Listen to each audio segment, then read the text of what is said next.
Hello mga lods, ito lang i-share ko lang sa inyo yung aking motor. Yan, kasabay sa pagbili ko kay Kai.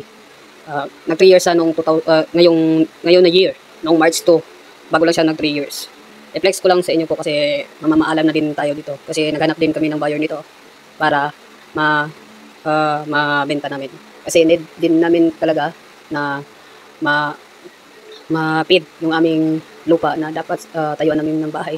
Ito minsan lang naman ginagamit ito.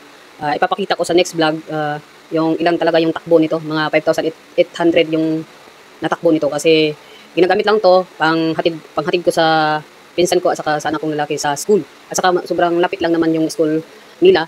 Ito yung aking ginagamit na motor talaga.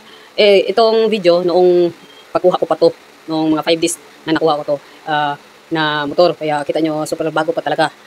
Sa next video ko, papakita ko po sa inyo yung kabuuhan ngayon sa yung motor na ngayon.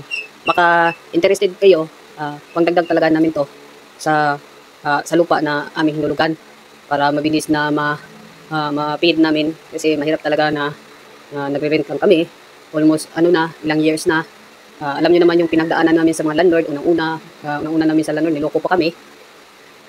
Basta ang dami naming naranasan. Tapos may nagpapaupa pa na ayaw nila na bumibili kami ng mga gamit katulad ng ref o aircon. Parang nililimitahan kami sa gamit kasi nagre-rate lang daw kami. Yun ang pinakamasakit para sa akin. Kaya itong motor na to, imbes na panggamit ko sa estudyante sa paghatid o sundo sa kanila para makasave sa pamasahe. Alam niyo naman nga mahal ang pamasahe ngayon. Ito talaga yung aking ginagamit para sa mga estudyante ko para makasave talaga. Pero hindi din talaga namin na kaysa matingga. Hindi naman namin ginagamit kasi sobrang lapit lang din naman yung school nila ngayon dito sa bago naming tirahan. Ito talaga, ang takbo nito is 5,800 lang. Tapos bago lang nag 3 years noong March 2. Pero ang ORCR nito is napasa company. Hindi pa nakuha kasi bago lang to na-feed. Mga 3 months daw bago makuha yung ORCR nito. Ewan ko ba. Hintay lang ako ng 3 months dito para makuha ang ORCR at saka yung plaka nito.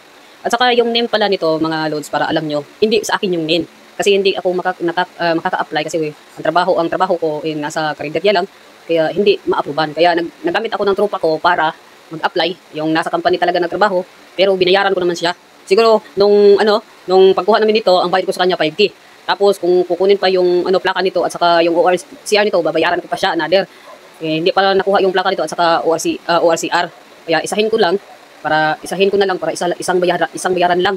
Kung tatanungin ko yung company kung nandiyan na ba yung ORCR namin, saka ko siya papuntahin para mag-isa lang yung bayad ko sa kanya kasi magpabayad talaga siya. Alam niyo naman ngayon, iipunan ko pa din yung pagbayad ko sa kanya. Kaya na-flex ko to kasi need ko din talaga hanapan ng buyer baka magustuhan nyo. Kaya magustuhan nyo para madagdag namin sa lupa na hinulugan namin para kunti na lang talaga yung aming babayaran every month sa lupa. Gusto ko talaga namin na makatayo ng bahay kahit na simple lang, hindi masyadong maganda basta hindi na kami mag-rent. Hirap talaga mag-rent talaga mga lods. Hirap talaga. Kaya kung may mabenta kami katulad nito, sayang man, masakit man para sa akin na mabenta to kasi first motor ko dito sa Manila na talagang napid ko. Kasi noon kasi ang dami ko talagang motor. Noon, halos siguro umabot ng 5 motor pero nahatak lang. Kaya hindi ako maka-apply sa mga talaga kasi nahatak yung mga motor ko nung kinuha ko. Kaya sana may interested, matulungan kami. Maraming pong salamat.